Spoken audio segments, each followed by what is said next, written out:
Sejam todos bem-vindos, não é? E se você for novo por aqui, a gente pede que você se inscreva no canal. Caso goste do conteúdo, deixe seu like, seu comentário. Se quiser sugerir algum tema, deixe igualmente nos comentários do YouTube para que a gente possa posteriormente abordá-lo, certo? E hoje a gente está trazendo uma estrutura diferente, né, do que habitualmente nós fazemos.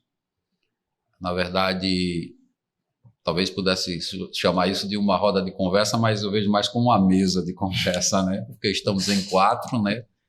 E a ideia é exatamente que a gente possa celebrar o Dia do Filósofo, que é hoje, dia 16 de agosto. E essa data é uma data... criaram data para tudo, né? Inclusive para o Dia do Filósofo, né? Até o filósofo ali. Mas interessante porque essa data foi uma iniciativa do professor Luiz Felipe Pondé, né? Que criou com a finalidade de fazer com que as pessoas pudessem refletir um pouco sobre os temas da filosofia e também fazer palestras e, digamos assim, estimular, né?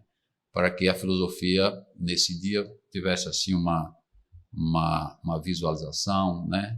Uma abordagem maior, e assim a gente poder divulgar mais a filosofia, né? Que anda assim um pouco esquecida, né?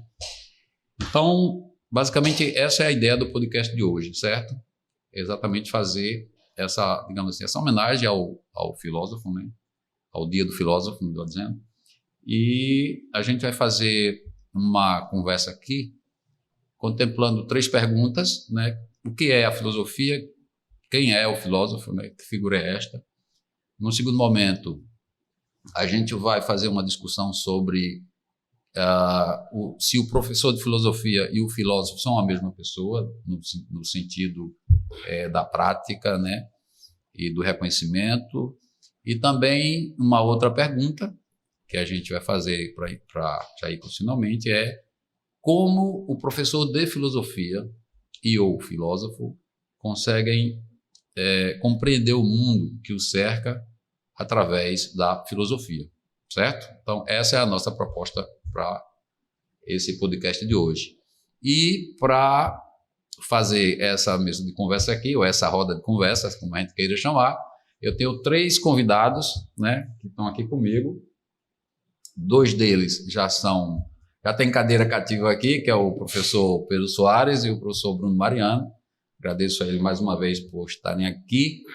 E temos a grata satisfação de receber aqui o professor Hugo Cavalcante, que está aqui pela primeira vez. E eu vou começar, então, fazendo a apresentação por ele, certo? Já que eu comecei mencionando de Pedro até ele, vai ser agora o inverso. Vai voltando. Para contemplar todo mundo de igual forma. Então, assim, o professor Hugo Cavalcante, ele é licenciado em História pela Universidade Federal Rural de Pernambuco, certo? Ele tem mestrado em Filosofia pela Universidade Nova de Lisboa, igualmente é mestre em Filosofia, mestre em Ciências da Religião pela UFPB. E também tem formação em psicanálise pela ABPC, Associação Brasileira de Psicanálise Clínica, não é isto? Então, seja bem-vindo, professor. Vou apresentar os demais e eu já passo a palavra. O professor Bruno Mariano, já é, como disse, já é sócio do Filosofia Foca, né? É muito bom tê-lo aqui mais uma vez. Uma pessoa que eu tenho uma estima, uma admiração muito grande. Então, tem uma formação muito interessante, pelo menos como eu percebo, porque ele é eclético no sentido de que, por motivo de mudanças, teve que cursar em vários setores, né? Várias universidades diferentes, né? Então, começou com a Unicap, depois foi para o UFPB, depois para o UFPE, de maneira que isso é uma coisa também muito interessante. Exerce a função de professor de filosofia no estado de Pernambuco, mas também tem outras atividades. E, finalmente, o professor Pedro Soares, né, que também já está aqui conosco com tempo, é licenciado em filosofia, né, e tem formação na área de neuropedagogia, não é isso? E também é professor, neurociência também, né, e é professor, e é palestrante e está sempre conosco aqui. Então, fique à vontade aqui para seus comentários iniciais, para que a gente possa começar fazendo as perguntas já. Quem quiser, pode. O pessoal da casa fala primeiro, né? O visitante fala depois. Professor Bruno, fica à vontade. Vamos lá, né? Eu penso que esse momento, né, que nós estamos aqui hoje, ele se constitui de o que eu chamaria de um momento trino. Se trata de uma celebração, né? Uma celebração do filósofo, do dia do filósofo. Né? Celebrar significa um ritual onde a gente enaltece, onde a gente mostra efetivamente algo e a sua significância para nosso mundo. Né? Por outro lado, também é uma comemoração. É uma comemoração porque é relembrar a nossa vida acadêmica enquanto estudantes, é relembrar a nossa vida profissional enquanto professores de filosofia, né? Então, buscar nossas reminiscências, né? E é uma confraternização, porque os filósofos e a filosofia nascem nas escolas, né? Só existe a filosofia porque existem escolas filosóficas. E cada um de nós passou por uma academia, seja a Federal da Paraíba, seja a Federal de Pernambuco, seja as instituições católicas que geralmente oferecem o curso de filosofia. Então a filosofia só existe porque existe uma escola de filosofia, uma academia de filosofia. Então, nesse sentido, né, são 3 momentos em um só momento. Né? Então, hoje, assim, a gente pretende aqui esmiuçar um pouco o que significa, né, ser filósofo. E eu gostaria de passar já a palavra para outro colega, para depois a gente voltar e esmiuçar um pouco essa palavra, né, buscar o sentido originário dessa palavra. Beleza. Bem, mais uma vez a gente presente aqui, como é bom, né, escutar o professor Bruno, com certeza também escutar o professor Hugo, o professor Marcos, enfim, então me sinto também lisonjeado em estar aqui junto de vocês, né, na presença de vocês, como isso é importante. E também já Marcos citou a ideia da data, né, celebração 16, né, de agosto, dia do filósofo. A gente também tem essa diferenciação entre a outra data, que é o 3º novembro, né, terceira segunda-feira de novembro, que é o Dia Mundial da Filosofia, né, determinado pela Unesco. Tá? Então, a gente tem essas 2 datas de celebração, né, como o professor falou, e que é muito importante, né, porque mostra que a gente existe, né, que a gente está presente, né? Então, a importância do professor de filosofia, do filósofo, da filosofia como um todo, principalmente nos dias atuais, nos dias em que a gente está brigando muito com essa volta à caverna, né? E que é necessário saber que tem algumas pessoas, aqui temos 4, e provavelmente serão mais aí, e que estão nessa busca de não deixar a caverna tomar conta, né? Acho que essa é a parte mais importante, né? Então, é muito bom estar aqui presente, né? É muito bom, mais uma vez, estar aqui tentando levar um pouco dessa condição filosófica, né? Para muitas pessoas, para algumas pessoas, que de fato se faz necessário manter esse projeto, manter essa ideia e celebrar a filosofia, o filósofo, enfim, essa ideia é importante. É isso. Então agora não tem escapatória, não. Não tem. Deixa pro fim, mas o fim chegou. Primeiro eu queria agradecer o convite, né? Quem me fez o contato direto foi o professor Pedro, né? Que eu já...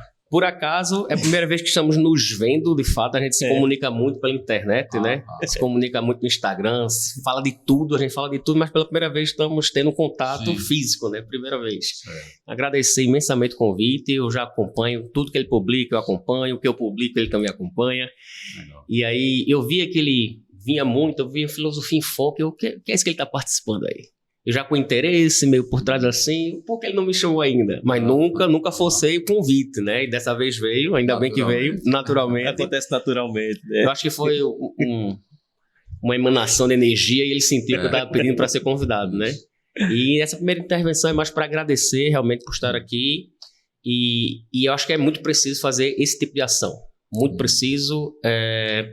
com essa onda agora dos podcasts, né? Tem tanta coisa boa, mas também tem tanta coisa que não produz conhecimento, às vezes até enaltece certas situações que não são agradáveis, que são constrangedoras. Eu acho que esse tipo de encontro aqui, ele é muito salutar e deve se repetir mais vezes, se fazer mais vezes, e que a gente também possa inspirar pessoas né, não só adentrar nesse conhecimento filosófico, que muitas vezes há uma resistência muito grande, né? Nós já escutamos em sala de aula muitas vezes, uma das primeiras perguntas que se faz quando a gente ia começar a dar aula, uma aula de filosofia era se reprovava, o que é filosofia, serve para quê? Né? E aí você com paciência vai explicando e muitas vezes os alunos se encantam, né, quando descobrem o que é a filosofia, que é um movimento constante, né? A gente ainda não descobriu, né? A gente está aí há mais de 2.500 anos tentando descobrir e a gente vai discutir exatamente sobre isso aqui. Exatamente. Então é isso, é um prazer tê-lo aqui, certo? Não só você, mas todos os outros, né, que já são da casa, como eu disse, o professor Bruno Mariano, o professor Pedro Soares, certo? Então, assim, a gente já pode começar essa discussão sobre uma questão que é primeira da filosofia, né? Quando você vai fazer um curso de filosofia ou qualquer coisa que se relaciona com a filosofia, a primeira coisa que se faz é o que é a filosofia. Então, essa é a pergunta inicial, né? Para a gente, o que é a filosofia e quem está por trás dessa coisa chamada filosofia, que se chama filósofo. Então, quem é a filosofia e quem é o filósofo, né? Está aberta a pergunta. É interessante, Marcos, essa pergunta, né? Porque quando você me convidou para vir para esse encontro hoje, a primeira pergunta que se estabelece de fato é essa, né? Esse termo, filósofo, é alguém ou é algo? Né? E quando a gente vai investigar, pela primeira vez, essa palavra surge da boca de Pitágoras, segundo os historiadores. Diz que certa vez Pitágoras estava em uma certa situação, em ocasião, e o rei tirano, Leôntes, pergunta para ele o que é que ele fazia, qual era a profissão dele. Veja, essa pergunta é curiosa porque alguém perguntar o que você faz, né, é perguntar a sua arte, o seu ofício. Sim, né? sim. A sua arte, o seu ofício. Então, assim, isso que a gente já dá para ver pela própria pergunta que se trata de uma profissão, de um ofício, de uma arte. E que se é uma arte, deve ter um artista, alguém que, de certa forma, ou interpreta ou elabora essa coisa. E aí, aquela questão que você coloca, é o professor de filosofia um filósofo? É o filósofo um professor de filosofia? Ou seja, a profissão nos leva, em certo sentido, a, digamos assim, apresentar dois personagens, que, em certo sentido, é diferente também no mundo real, na praxe, no agir, né, de cada um de nós. Então, essa primeira pergunta colocada a Pitágoras, ela já, de certa forma, coloca, digamos assim, as fronteiras desse termo, filósofo. Né? Então, a gente está aqui celebrando a pessoa, o artista, o artífice, aquela pessoa que, de certa forma, é o trabalhador da própria filosofia. Né? Então, eu vejo como esse ponto aí ser inicial. Eu acho interessante, uma coisa que eu me preocupo muito, acredito que vocês também, é que eu sempre tento passar para os alunos a etimologia das palavras, que é muito importante, e nossa língua, o português, pegou muita coisa do grego, do latim, do árabe, então eu me preocupo muito em falar uma palavra, explicá-la, e a gente sabe que termos gregos, muitas vezes, têm mais de um significado. Alguns termos não têm uma tradução direta e a gente tem que fazer um arranjo para uma palavra próxima daquela que significa na cultura grega, né? E como o nosso objeto de estudo aqui é a própria filosofia, é muito comum a gente ver essa tradução quase em todos os livros, né? De Sofia como sabedoria, de Filia como amor, como amizade, mas existem outros sentidos, né? Por exemplo, o termo filia também tem um sentido de obsessão ou compulsão pessoal. Por isso que muitas vezes, quando a gente vê termos como pedofilia, necrofilia, é nesse sentido que o filia está sendo utilizado, né? É no sentido de uma obsessão, de uma compulsão. E assim como a palavra sofia também pode significar transparência, né? Então, o filósofo é aquele que está em busca, que tem uma obsessão pela transparência, não só é um amigo do saber, mas também é aquele que tem uma obsessão por procurar desvelar as coisas, de tentar captar as coisas tal como elas são. Que é uma tarefa muito difícil, mas que a gente continua tentando fazer. Bom, então, eu gosto dessa posição também que o professor Mariano coloca, o professor também, principalmente da ideia de falar do Pitágoras, né, como o primeiro a colocar o nome filosofia, filósofo, né? E numa passagem que eu vi, professor, tem uma visão um pouco diferente dessa concepção do que o senhor acabou de apresentar, mas não muda o sentido, né? Que seria a condição do seguinte, que Pitágoras é questionado justamente, né? Quem ele é, tipo, ele é visto, né? Falando em público, e alguém fica impressionado e olha para ele e faz, que cara inteligente, que cara sábio, né? E aí pergunta nele, chega nele e pergunta, o senhor é muito inteligente, você é muito sábio. Aí ele se espanta e faz, sábio? Sábio não, sábio é aquele que sabe de tudo. Eu não sei de tudo, né? Eu sou um filósofo, eu sou aquele que busca saber, né? Então a ideia de ser filósofo, né? Aquele que busca saber, aquele que tem o desejo pelo conhecimento, a obsessão pelo conhecimento, o desejo por conhecer. Porque a filosofia seria tipo essa nossa vontade de conhecer, de estar junto ao conhecimento. Então, de fato, quando é lançada essa ideia de que eu sou apenas um filósofo, eu estou apenas buscando o saber, né? Eu não detenho o saber, eu estou buscando. E essa busca acaba quando? Aí vem Sócrates. Não sei, vai continuando, né? E na medida que você vai continuando buscando saber, você vai se melhorando como ser humano. Então, acredito que também nessa concepção de pensar a filosofia, a ideia do filosofar, me lembra também o que o Coppelson coloca, né?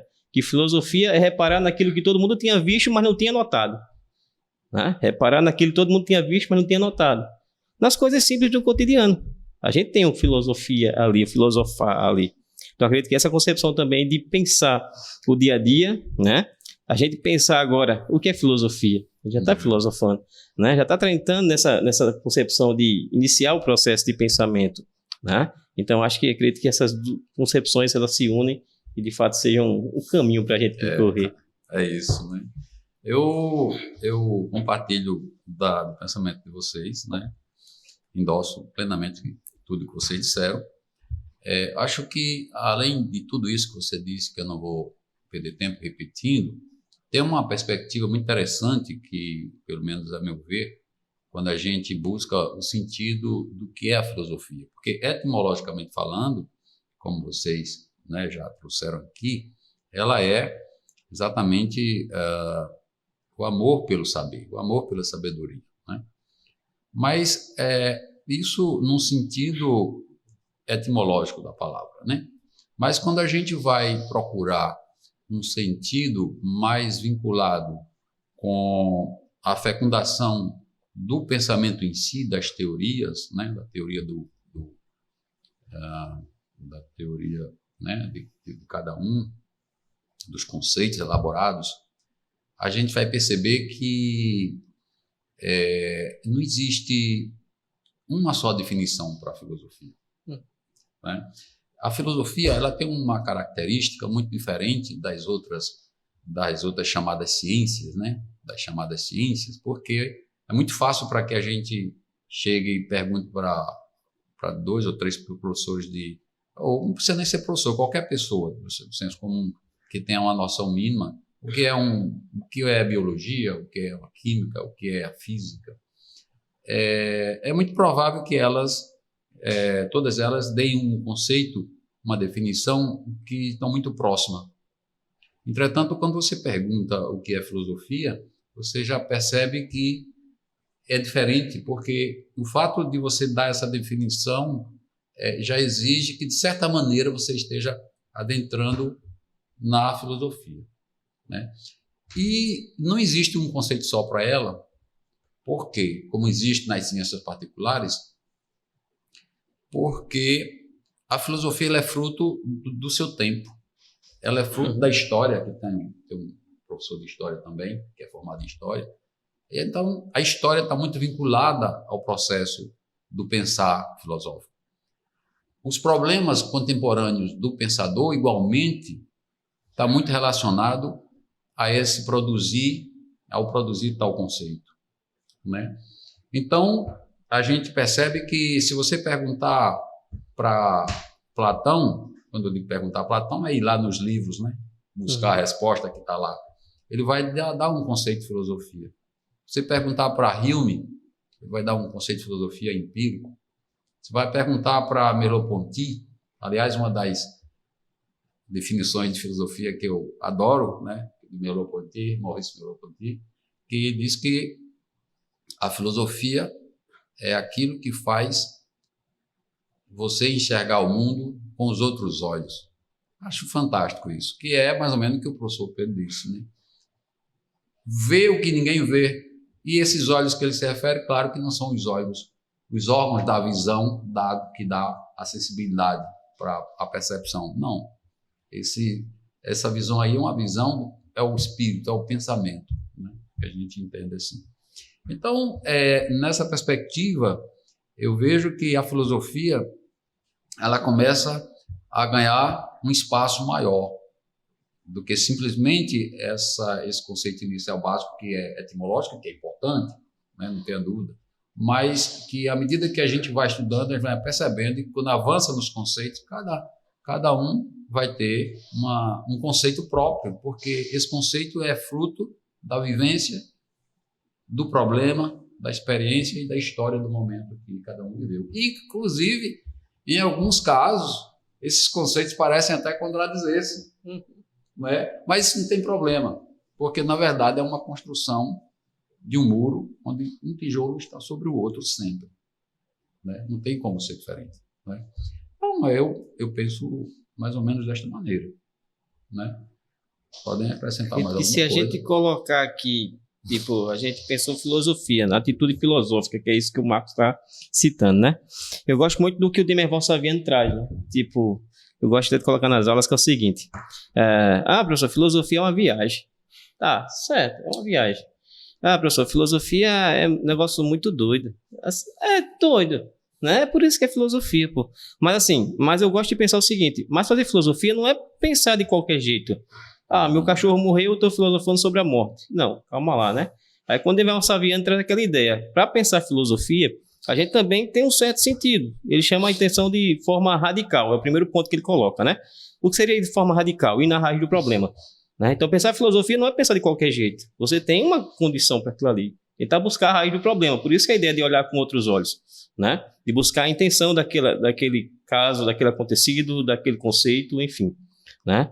E aí ele também cita a ideia de você pensar de forma sistemática, né? Eu tenho que ter um certo sistema para que eu chegue ali a investigar aquilo ali de uma forma, com sentido, né? Não posso também deixar aberto e ser uma grande viagem.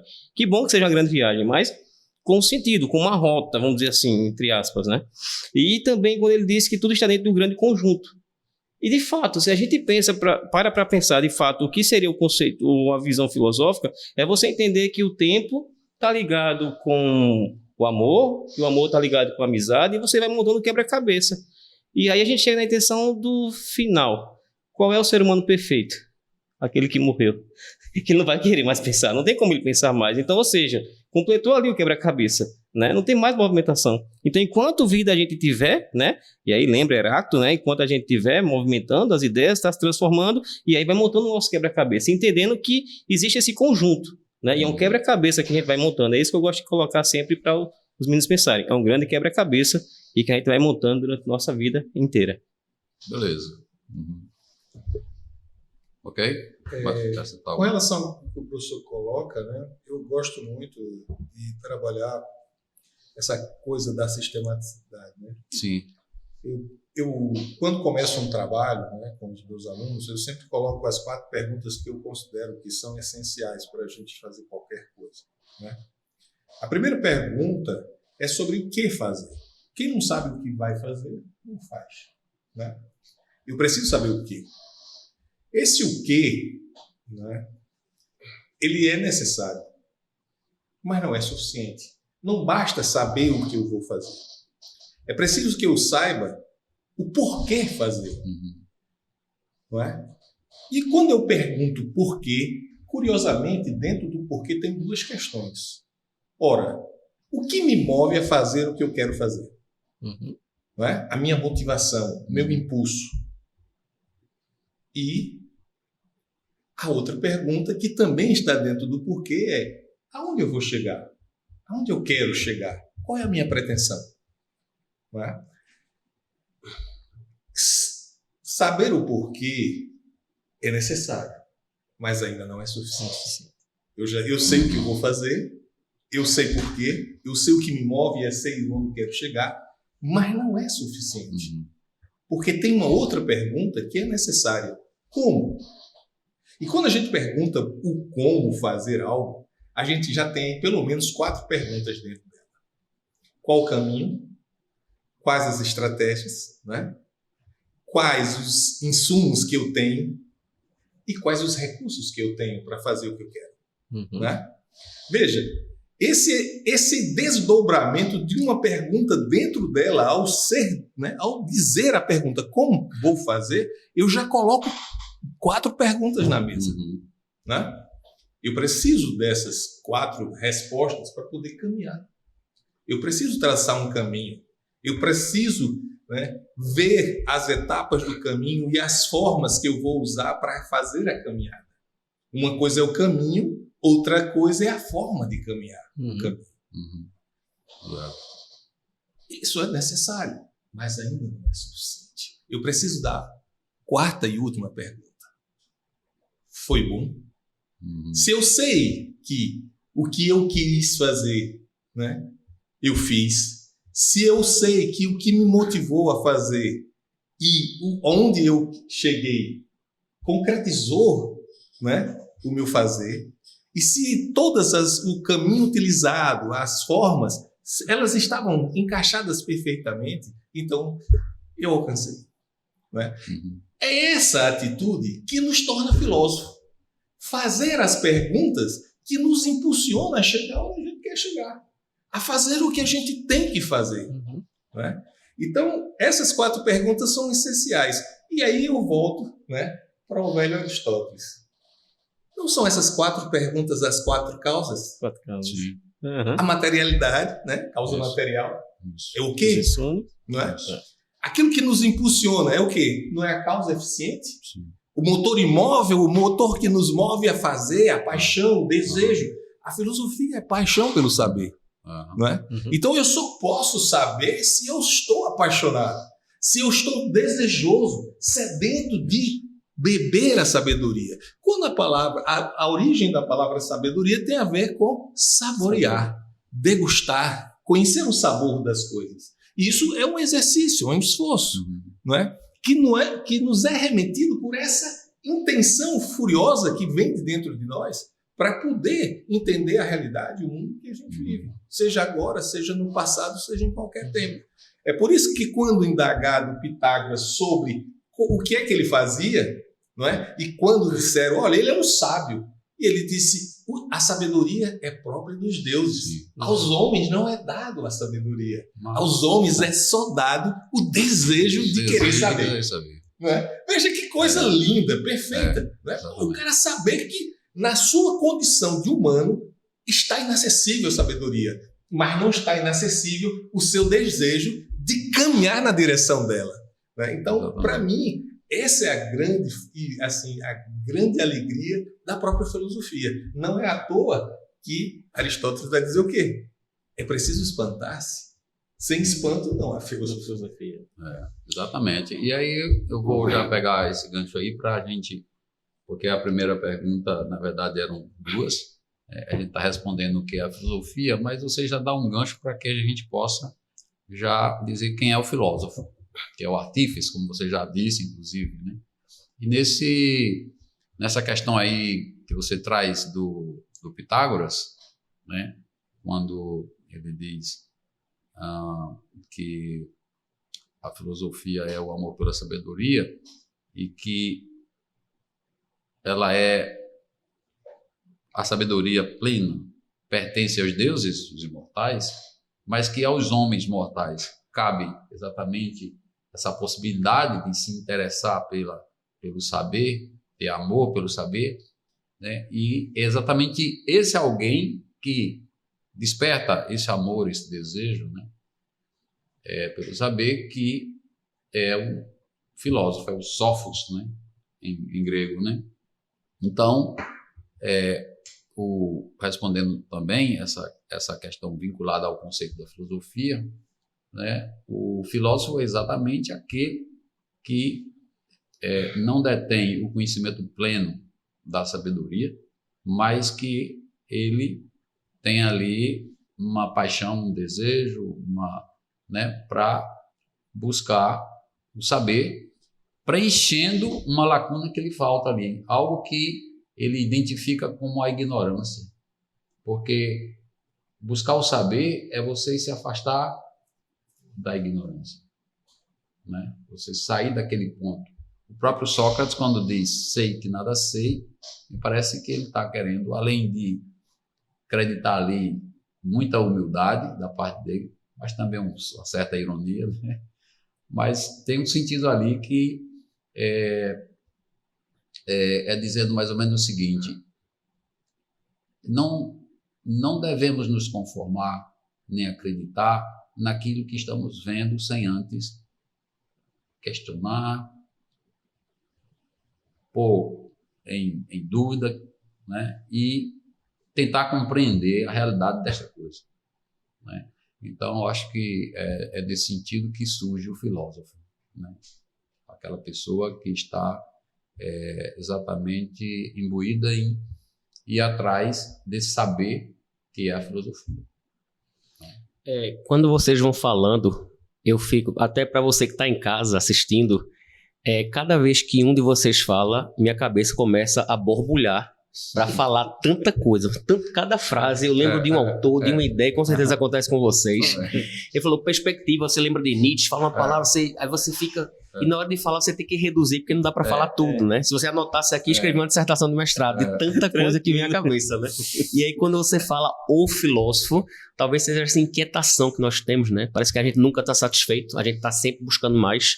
Sim. A gente reconhece, como Sócrates fala, né? A ignorância é um movimento que você... Eu até digo assim para as pessoas, não só os alunos, para as pessoas, se distancie daquele que diz que sabe de tudo. Esse é perigosíssimo, né? Você achar que sabe de tudo, porque admitir a ignorância é uma coisa, mas talvez o grande problema seja o falso saber. A arrogância. E aí a pessoa se coloca como detentora de um saber absoluto, de um conhecimento total. E aí o filósofo, com certeza, ele vai perceber que aquilo ali não é um ambiente para ele, né? E quando você propôs a ideia do filósofo e do professor, não sei se já pode ir para essa perspectiva, se eu já estou antecipando. Seguinte, mas pode antecipar, mas é a pergunta seguinte. Eu acredito que da forma como os filósofos antigos, eu acho que não existe mais. O filósofo é aquele que dedica a vida ao conhecimento, que a vida dele era aquilo, é um modo de vida dele. Eu acho que não. Nós temos professores de filosofia, pesquisadores, palestrantes, mas eu acho muito difícil a concepção de chamar de filósofo tal como era na antiguidade.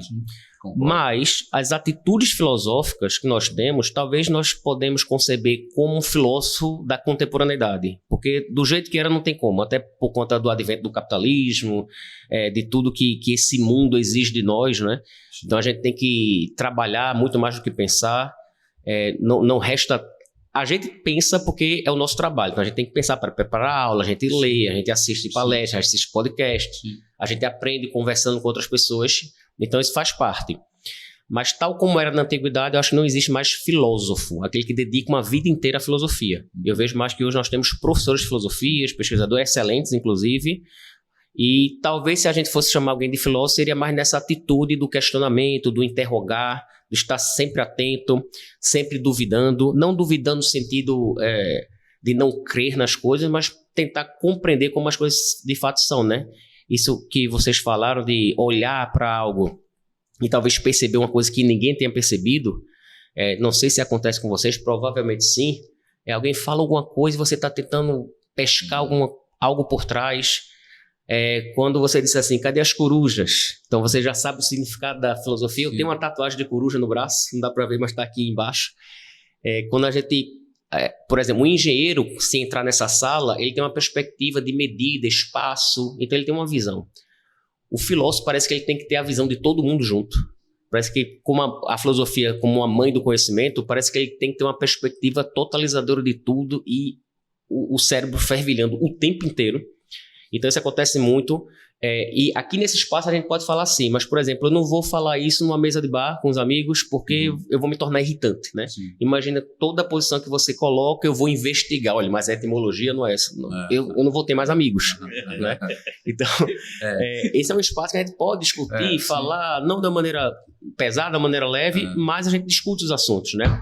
Coisa que muitas vezes a gente é tolhido porque em certos ambientes não cabe. Sim. Que as pessoas não vão entender, ou vão achar que é chato, ou até mesmo achar que você é arrogante, porque você quer falar de uma coisa que as pessoas não querem falar. Sim. Mas talvez a gente seja filósofo, mas não da forma como era antes.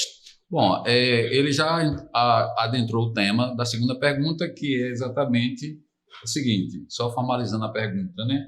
Que a gente já começou a discutir, né, com você, com o Bruno Mariano, e também você deu um avanço maior, que é exatamente o seguinte, professor Pedro. A segunda questão seria, o professor de filosofia e o professor... De filósofo. O filósofo é professor de filosofia e o professor de filosofia é filósofo, né? Então, fazendo esse jogo, né? Então, assim, já avançou bem, se quiser, pode ficar à vontade. Penso o seguinte, que até para a gente definir o filósofo, né? A gente já jogou aqui algumas ideias, mas assim, o professor coloca a ideia do espantar, é aquele que se espanta. Mas o que se espanta? Será apenas o filósofo no sentido seguinte, o professor de história pode filosofar através do processo histórico.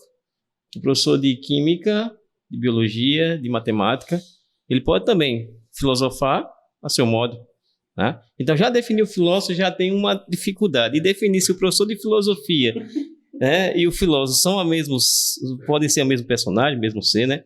Isso também me incomodava bastante, porque eu ficava angustiado com a ideia do seguinte: os caras fazem direito e são advogados, né? Os caras fazem medicina e são médicos. Por que eu faço filosofia? Eu tenho que brigar para dizer se eu sou filósofo ou não. Né? Então, isso me incomodou bastante no começo, né? E aí eu escutava bastante isso na universidade e depois também em meio das conversas. Só. E assim, eu ficava um pouco triste, né? Poxa, eu não posso ser filósofo, eu tenho que ser professor de filosofia só, né? Porque eu só posso ser professor de filosofia, eu queria ser filósofo também, né? Mas aí até que vem a compreensão também do que o professor coloca, e de fato isso é interessante. Porque até para a gente também montar uma aula, parar para pensar, e olha lá, parar para pensar, até para a gente também tem dificuldade. Então, de fato, a gente não tem mais não vivemos mais naquele período contemplativo, de ficar apenas para aquele motivo, né, aquela causa. Hoje são várias causas para a gente resolver, né? E parar para pensar, né, a gente está cada vez mais raro, né? Então, já estamos até pensando por nós, né? Já estamos pensando por nós, e até isso também está difícil para parar de pensar por nós. Não, eu não vou usar o ChatGPT, né, para olhar nada, mas você fica naquela... Mas será que o chat não pode me ajudar em alguma coisa, né? E aí o que é que eu chamo a atenção?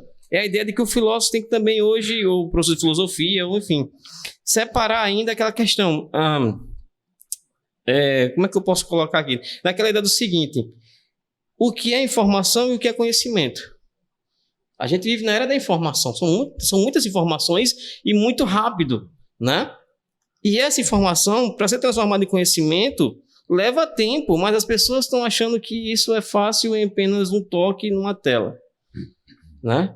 Talvez você vá ter mais informação, ou mais informações, mas e o conhecimento sobre aquilo? Quando a gente pede para os alunos fazer um trabalho na escola, eles acessam o Gama, que é uma inteligência artificial, e o Gama, o programa Gama, faz os slides e já vem todas as informações. E eles vão lá para frente e eles leem os slides e acham que apresentaram o trabalho. Pois é. Né? Conhecimento, informação eles têm, mas o conhecimento sobre aquela coisa, né? Então a gente tem toda essa mistura aí de entender o que é o filósofo, até que ponto eu posso ser filósofo, professor de filosofia, e até que ponto eu posso colaborar com essa ideia de separar informação e conhecimento. Só um adendo para corroborar com o que o Pedro falou, foi feita uma pesquisa, claro que é uma hipótese, que disse que a quantidade de informações que Aristóteles recebeu a vida inteira, hoje uma criança até 5 anos recebe. A diferença é que Aristóteles transformava pouca informação em muito conhecimento. E hoje a gente tem informação demais e o conhecimento cada vez mais reduzido, né? Então, só para corroborar com isso. Você tocou numa questão que eu nem queria trazer hoje aqui, porque A gente não tá era, mas filosofando. tudo bem, a gente vai ter um podcast sobre isso. Questão da IA, enfim, eu acho que é uma ferramenta, mas eu tenho uma preocupação grande com isso, porque eu acho que isso vai fazer uma parte de um projeto para atrofiar, certo? Seu cérebro, sabe? Se as pessoas não souberem utilizar bem essa ferramenta, é complicado isso. Eu não estou dizendo que ela não tem a sua serventia, não, mas também tem ali por trás uma coisa que não é legal. Mas aí eu não quero entrar nessa questão, certo? Eu prefiro pegar meu livro e Pensar por mim. chegar lá e cometer meus erros, porque é errando que se aprende, certo? E não atrofiar, até porque eu não tenho muito tempo e eu não quero, né, mas aí é um outro momento para a gente discutir isso. Eu quero fazer um podcast sobre IA, certo? Tem umas coisas aí muito interessantes para a gente rir e comentar sobre isso. Então já deixa registrado que é o próximo ponto, né? O próximo programa, enfim, alguns próximos programas. Então, assim, mas ainda dentro desse tema aí, dessa pergunta, né, que a gente está sobre o filósofo, o professor de filosofia, isso é uma questão que é polêmica, a gente sabe, mas que bom que a gente, aqui na filosofia, a gente não é dogmático, aqui não é uma religião, né?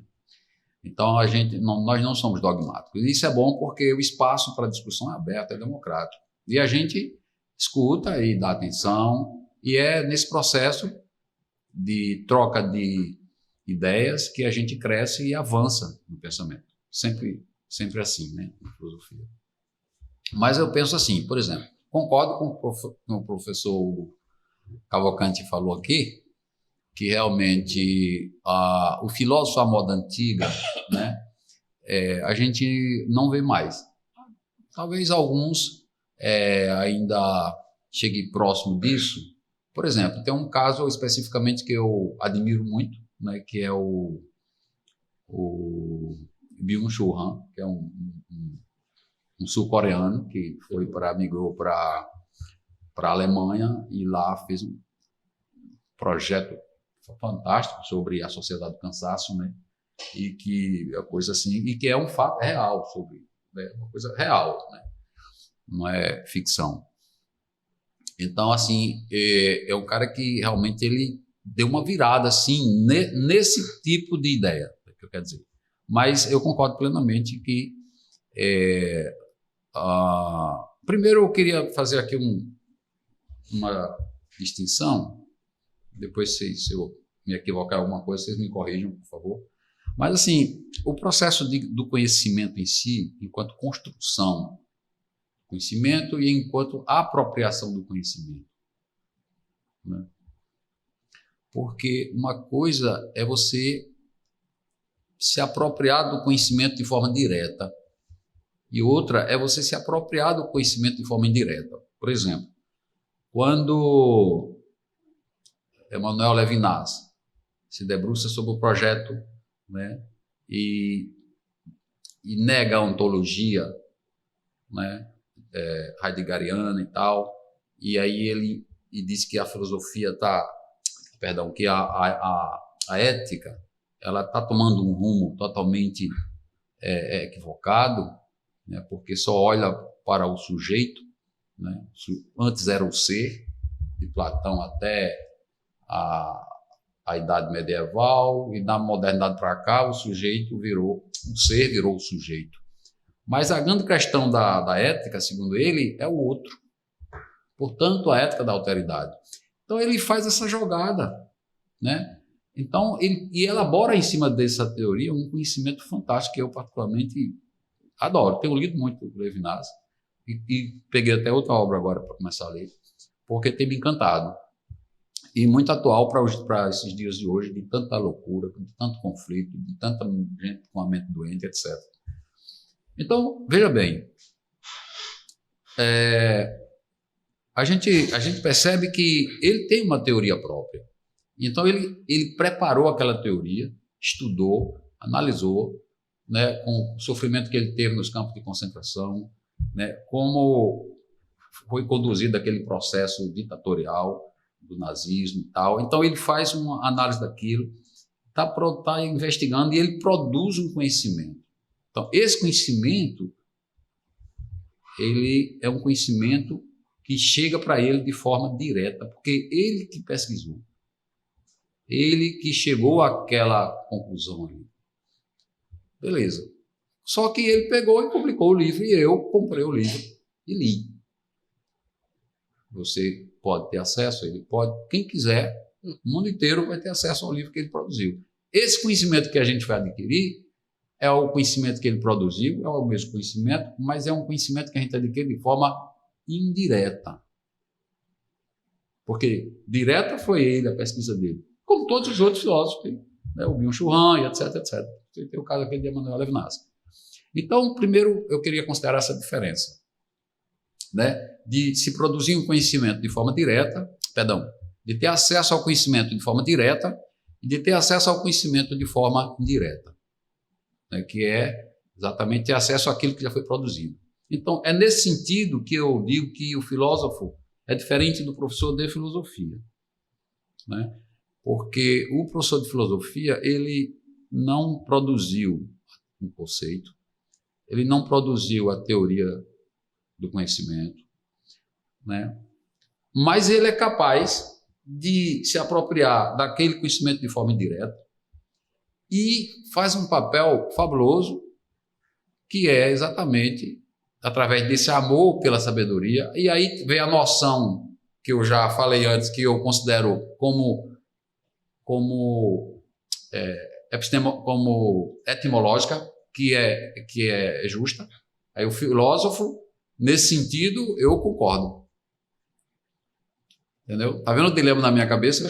O filósofo, nesse sentido, para mim, eu concordo que seja no sentido etimológico da palavra e da forma como Pitágoras coloca. Agora, quando eu venho para a praxis da formatação do conhecimento, aí eu digo, não é a mesma coisa, porque tem uma coisa ali que ele o que é que ele faz?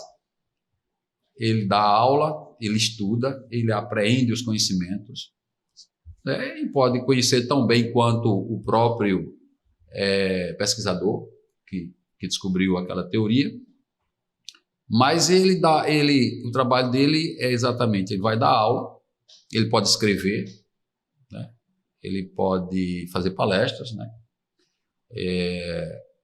E duplicar aquele conhecimento, multiplicar aquele conhecimento, né? Para que as pessoas tenham acesso. Então, essa é uma diferença que eu vejo básica, né? Entre quem é o filósofo e quem é o professor de filosofia, nessa perspectiva da apreensão do conhecimento. Pronto. Mas, numa outra perspectiva, como eu disse, eu acho que o professor de filosofia é filósofo porque ele tem o amor pela sabedoria. Então, etimologicamente falando, eu cedo, mas na prática não. Então, eu vou deixar vocês tomar conta aí da palavra. Eu vou ser meio chato, né? Porque não, mas fique à vontade. O nosso tempo está quase se esgotando. Vai. E aí a gente talvez tenha que, no final, dar as palavras finais. Mas é curioso, né? Eu gostaria de agora falar com o nosso seguidor, né? O nosso espectador, o nosso ouvinte, que está lá, né, olhando para a gente aqui, falando e conversando e mergulhando nessas coisas todas. Às vezes a gente se perde em pequenas distinções, né? E eu prefiro mergulhar no passado e dizer assim, olha, como é que Pitágoras chega a essa compreensão do fazer dele próprio? E quando a gente olha para aquele mundo antigo, né, os homens, eles eram ousados, né? Eles enfrentavam os deuses, e eles temiam os deuses, mas enfrentavam os deuses, e sabiam o que era, digamos assim, próprio dos deuses e o que era próprio dos homens. E quando a gente vai ver o que eles escrevem, né, o primeiro escrito filosóficos são poemas, né, sobre a natureza. Inspirado por quem? Pelas musas, Sim. que são seres que estão mais ou menos entre os homens e os deuses. Então as musas, elas inspiram aqueles homens e eles fazem poesia. E nesse sentido, a gente pode, digamos assim, atravessar essa fronteira dessa Sim. distinção entre o professor e o filósofo, olhando para aqueles homens. Porque, olha, se Pitágoras se diz filósofo, mas ele era professor de uma escola que ele fundou. Se Platão se diz filósofo, mas ele era professor da academia.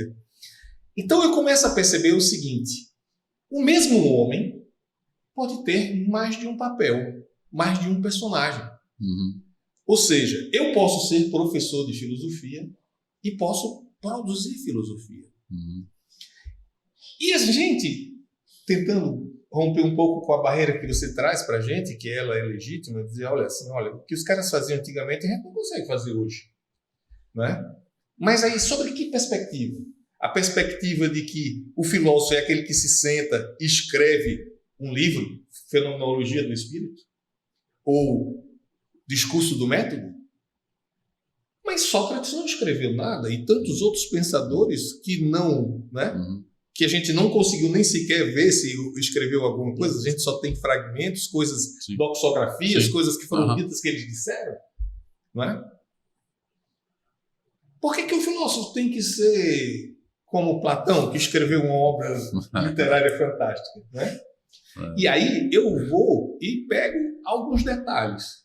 Né? Como, por exemplo, eu acho que a grande máxima da modernidade é o fato de você dizer assim, penso, logo existo.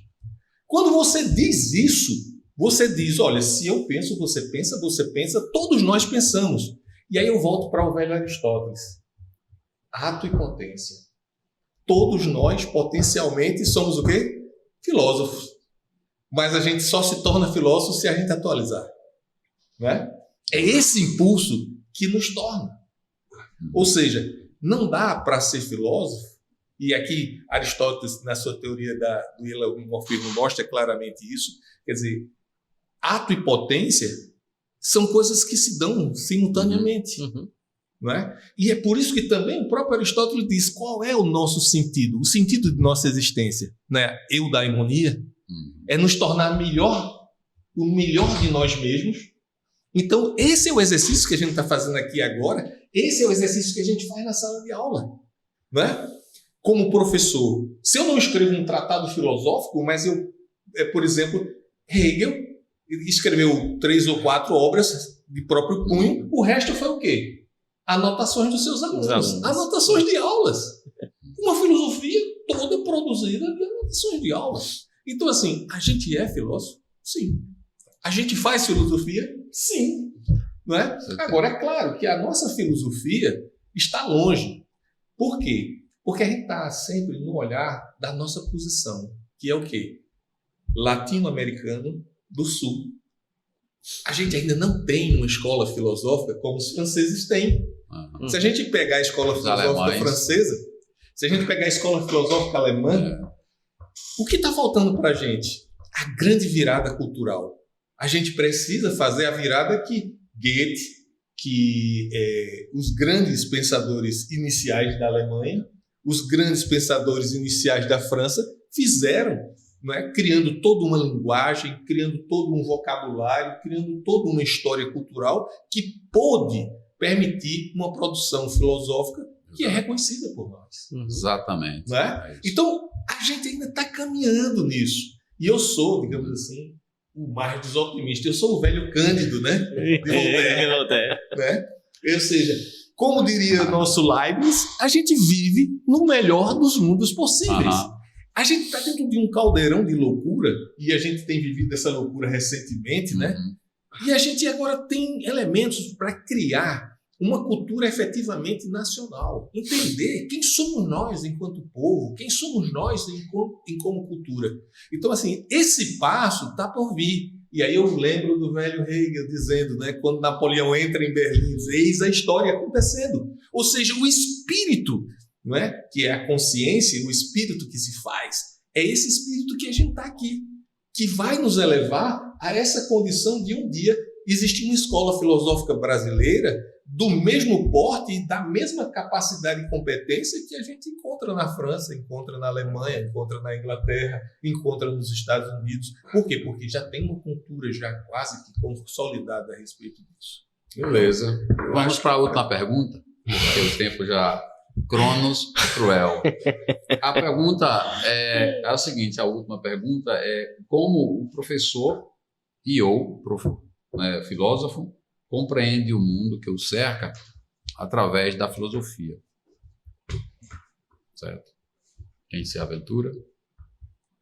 Ele está matutando ali. Tá, né? Tô pensando. Ele está matutando ali.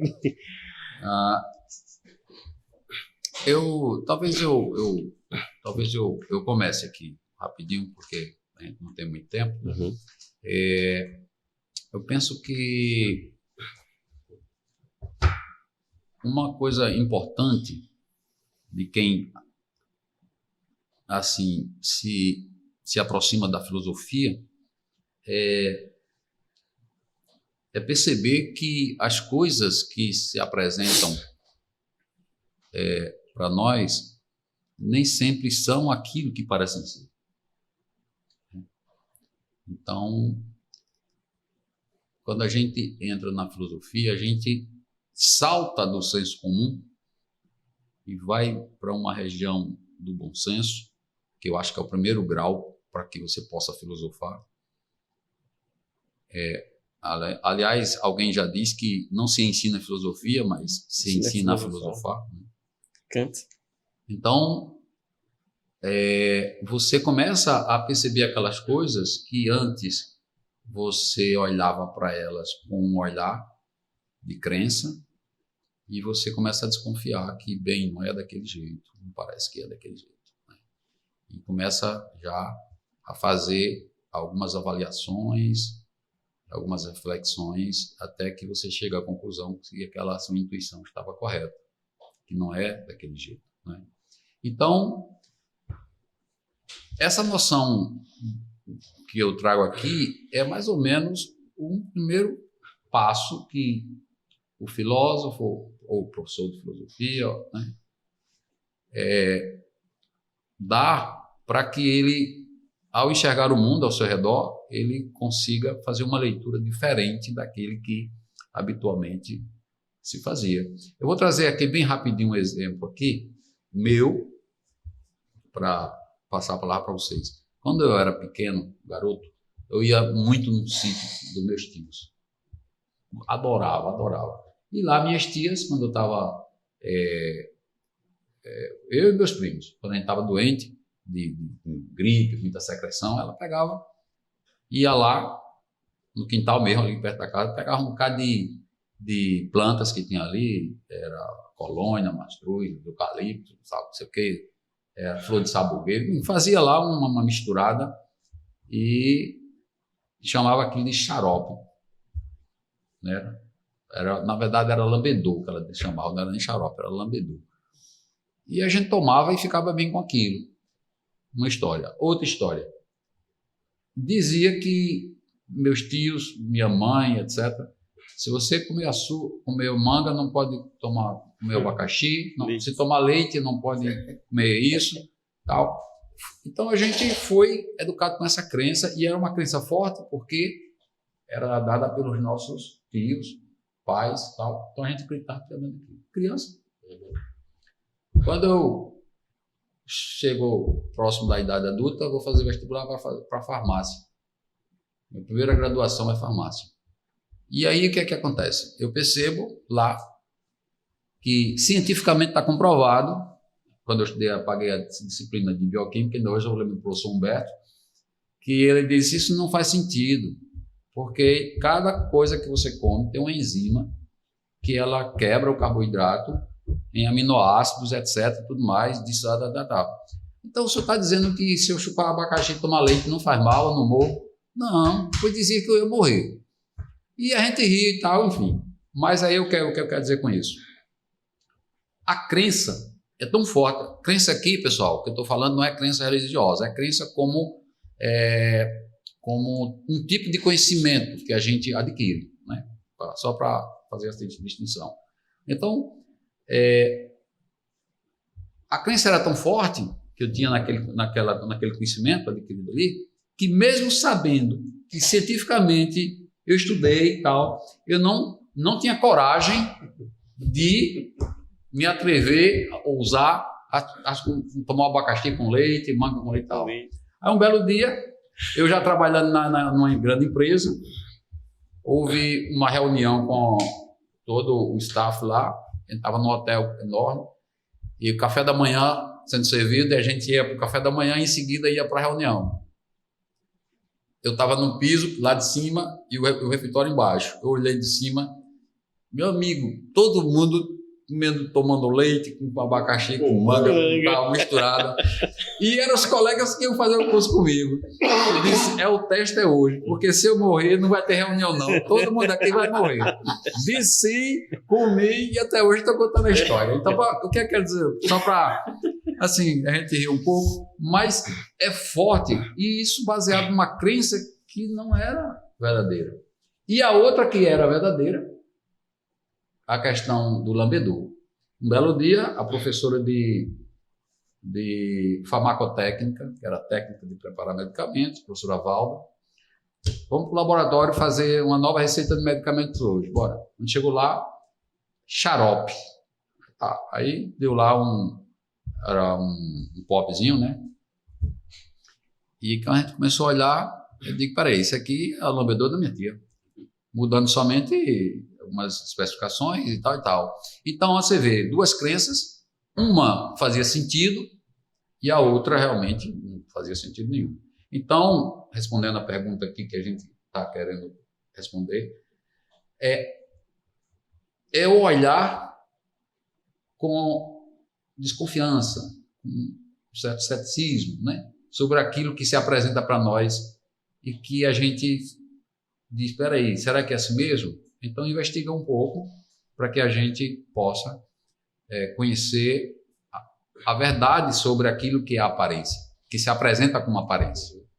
Então, basicamente, era isso que eu queria dizer. Como você contou essas histórias, eu tenho 3 histórias, é muito rápido, mas também para falar desse assunto. Primeira história, antes de eu entrar no mestrado lá em Pernambuco, quer dizer, em Portugal, eu fiz uma cadeira, paguei uma cadeira como aluno especial do mestrado na UFPE, certo, com o professor Alfredo Oliveira. E aí, um aluno chegou lá e fez assim, toda vez que eu faço uma pergunta ao senhor, eu saio daqui com 10 dúvidas. Quer dizer, parece que não acaba nunca, né? Uhum. Quanto mais você acha que está sabendo, mais se amplia aquele horizonte e mais dúvidas você tem. Sim. Que a pergunta é sobre isso, o olhar do filósofo, né? Parece que ele sempre está se ampliando, né? E quanto mais se amplia, mais você percebe que não sabe, né? Uma segunda história foi no colégio, um colégio que eu dava aula, e tem a ver muito com essa história de chupar manga e tomar leite, e era uma aula sobre cultura, e eu estava falando algumas coisas, e eu perguntei assim, vocês acreditam que se a sandália estiver virada, a mãe de vocês vai morrer, se varrer o pé? E eles, não, de jeito nenhum, isso não existe, isso é crença, isso aqui. Ok. Quando acaba a aula que eu saio, era a última aula do dia, quando eu saio, tinha uma escada no corredor. De tal maneira que eles tinham que passar obrigatoriamente pela escada, ou eles tinham que arrodear o colégio para sair. Eu fiz, pronto, agora é a experiência agora, né? Eu me posicionei e fiquei observando. Todos disseram que não acreditaram. Sabe quantos passaram por debaixo da escada? Nenhum. Todos arrodearam o colégio, mas nenhum passou por debaixo da escada. Tipo, na dúvida, é melhor não passar. Né? Na dúvida, é melhor não tomar a manga com leite, né? E o terceiro caso foi com a minha esposa, minha atual esposa, que a gente já está há 10 anos juntos, que ela falou assim, eu era tão feliz antes de te conhecer, porque agora tu abrisse meus olhos para tantas coisas e eu fico com raiva, eu fico infeliz, eu fico triste, porque eu comecei a perceber o mundo que eu não percebia. Esse mundo não existia para mim. Meu mundo, ele era, tipo assim, menor, no sentido que ela não percebia as coisas, ela era feliz, ela se sentia confortável, eu me contentava com pouco, e agora tudo me deixa triste, eu fico com raiva, eu ligo o jornal, fico com raiva. Desculpe, eu não vou ter a angústia sozinho, eu vou compartilhar a angústia com você, né? Você é minha esposa e eu também compartilho minhas angústias com meus alunos. Tanto é que hoje o aluno falou assim: qual vai ser a revolta de hoje? Né? Que você vai dando aula, de repente, fala de um assunto e se nervosa. E ele, pô, professor, eu fiquei triste. Não gostei dessa aula, não, que eu tô muito triste. Não, então deu certo. Se você tá incomodado, é porque a aula deu certo. Então, eu acho que esse olhar do filósofo, esse olhar para as coisas e perceber. Tem um lado pesado, né, que é esse que você começa a perceber, por exemplo, coisas na política, na família e nos movimentos sociais, e você começa a perceber que não é daquele jeito que se apresenta, né? Não é aquela aparência, tem uma coisa ali por trás, e quanto mais a gente estuda, mais a gente vai percebendo e mais a gente nos incomoda, mas eu não trocaria esse incômodo pela tranquilidade de não saber. Isso. Eu prefiro ficar incomodado e eu me incomodo cada vez mais porque eu sempre vou em busca mais. Bom, a gente, bem rapidinho aí, se alguma coisa ainda, para a gente encerrar. Sobre isso, eu gosto desses versos de Caetano aqui, que eu acho que ele talvez nos ajude aí. Sim. Ele diz assim, ó, existirmos, a que será que se destina? Pois quando tu me deste a rosa pequenina, vi que és um homem lindo, e que se acaso assina, do menino infeliz não se nos ilumina. Tão pouco turva-se a lágrima nordestina, apenas a matéria vida era tão fina. E éramos olharmos, intacto da retina. A cajuína cristalina. Interessante. Grande. Veja, grande, Caetano. O filósofo tem esse olhar peculiar. Aqui uma situação que um amigo jovem morre, né? E ele está no funeral desse... O pai do jovem, né, traz e entrega para os amigos uma rosa. Então, nesse momento, o poeta captura o olhar do filósofo. O poeta aqui se torna um filósofo. Compreender a vida enquanto uma possibilidade da existência. Não é? Esse dar-se conta da realidade, que é o que nós, enquanto filósofos, fazemos o tempo todo, quando você provoca a sua esposa, quando você, né, fica em dúvida sobre, não é, aquilo que é possível ou não possível enquanto realidade eminente ali diante de você, é o que nos torna filósofos. É o que nos faz nos levantar todos os dias, como o sol se levanta todos os dias. Né? Então, essa coisa está intrínseca à nossa natureza, aquilo para o qual Aristóteles fala, que é o nosso telos, né? O nosso telos é ser filósofo, não tem outra saída. Né? Se Sartre disse que a liberdade é a nossa condenação, estamos condenados à liberdade, eu digo, estamos condenados a ser filósofos. Que bom. Pedro, quer finalizar? Então é esse, posso? É esse maravilhar, né, com a realidade, e não é um processo de alienação, né, mas de percepção da realidade, né? Sim. E aí, esse compartilhar, como vocês acabaram de colocar isso em exemplos, que a gente também faz constantemente, né? É esse compartilhar dessa condição. Quando a gente busca a ideia de autonomia, eu acho que é a palavra e a filosofia tanto anda junto, né? Porque quando o Hugo faz o processo lá, que a esposa dele fala, ih, caramba, eu tô agora no novo mundo. Ou seja, você agora está pensando por você e percebendo a sua realidade, né? Então, é a ideia de você dizer a outra pessoa, conduzir o outro, né? Que a ideia, acho que a pergunta é essa, de como o professor de filosofia, o filósofo pode ajudar nessa condição, é justamente isso, de mostrar que você pode ter autonomia de pensamento. E aí, você atingir pode... a maioridade, como dizia Kant, né? E aí, muitas vezes, como é muito falado, porque a gente vive muito na base do cristianismo, né? E aí, na sala, a gente fala, tipo, um dos exemplos. Se fala muito em Deus. Tá, certo. Mas para vocês, quem é Deus? Aí tem aquele espanto.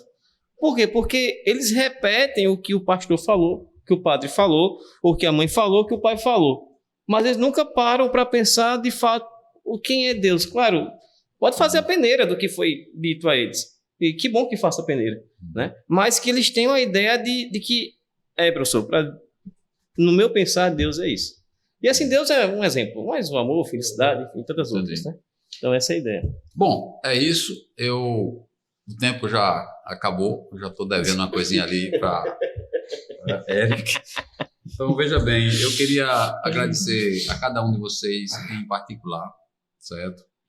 Tem ao professor Pedro aí, carinho muito especial, obrigado por você estar aqui conosco hoje, o professor Mariano, Bruno Mariano também, e aqui, no nosso aqui, mais novo, né? Dessa escola. Seja bem-vindo, certo? Obrigado. Desejar um feliz dia do filósofo para vocês, né?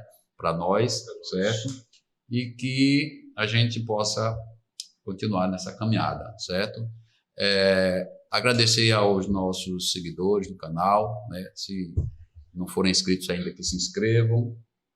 E pedir que, se gostar do conteúdo, deixe seu like, certo? E o seu comentário. Então, é isso. Obrigado e até a próxima.